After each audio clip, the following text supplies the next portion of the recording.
Friends, అందరికి నమస్తే. నేను బిఎంఎస్. ఒక్కొక్కరికి ఒక అభిప్రాయం ఉంటుంది. ఒకరికి ఒక అభిప్రాయం ఉంటే ఇంకొకరికి దానికి భిన్నమైన అభిప్రాయం ఉంటుంది. ఇలాంటివి పల్లెల్లో రచ్చబండల దగ్గర, తర్వాత పట్టణాలకు వస్తే టీ దుకాణాల దగ్గర ఖాళీగా ఉన్నవాళ్ళు టైంపాస్ కోసం చర్చ చేస్తూ ఉండేవాళ్ళు. ఒకరికి అభిప్రాయం ఉంటే ఇంకొకరికి ఇంకొక అభిప్రాయం ఉంటుంది. వివిధ కోణాలలో ఆలోచించే ధోరణి ఒకరిదైతే ఒకే కోణంలో ఆలోచించే ధోరణి ఒకరిది. దీన్ని మనం ఏమంటామంటే డైలాక్టికల్ థింకింగ్ అని చెప్పేసి మనం అంటాం. అయితే ముఖ్యంగా ఈ మధ్యకాలంలో సోషల్ మీడియా వచ్చినాక పూర్తిగా భిన్నమైన వాతావరణం మారిపోయింది. ఇక ఈ అభిప్రాయాల్ని షేర్ చేయడంలో, తర్వాత సోషల్ మీడియాలో అయితే ఒక యుద్ధమే జరుగుతుంది. నీ అభిప్రాయం తప్పు అంటే నీ అభిప్రాయం తప్పు, నేనే కరెక్ట్ అంటే నేనే కరెక్టు, నువ్వు తప్పు అంటే నువ్వు తప్పు. ఈ విధంగా ఒక ఇమాజినేషన్లో నేనే కరెక్టు, ఎదుటి వాళ్ళు తప్పు అనే అహంకార ధోరణితో చాలామంది ఆలోచన చేస్తున్నారు.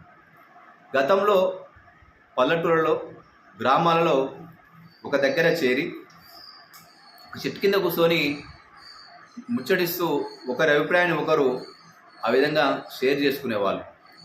కానీ ఈ విధంగా ఈ బిజీ ప్రపంచంలో, ఈ కంప్యూటర్ యుగంలో సోషల్ మీడియా వచ్చినాక ఈ అన్ని అభిప్రాయాలను షేర్ చేసుకోవడంలో ఒక సోషల్ మీడియా అనేది ఒక వేదిక అయింది. కానీ ఆ సోషల్ మీడియా వేదిక అయిన తర్వాత నేను విన్నదే కరెక్టు, నేను మాట్లాడిందే కరెక్టు అని చెప్పి చాలామంది ఆ విధంగా పోతున్నారు. ముఖ్యంగా ఇక్కడ వినడం చాలా గొప్ప. వినడం, ఎన్ని లైక్లు కొడుతున్నామా, ఎన్ని చేస్తున్నామా అనేది కాకుండా ఎవరైతే ఎంత ఓపికగా ఉన్నారో వాళ్ళే గొప్పవాళ్ళు. నిజంగా ఒకరి అభిప్రాయం ఒకరికి ఉంటుంది, దానికి పూర్తి భిన్నమైన అభిప్రాయం ఇంకొకరికి ఉంటుంది.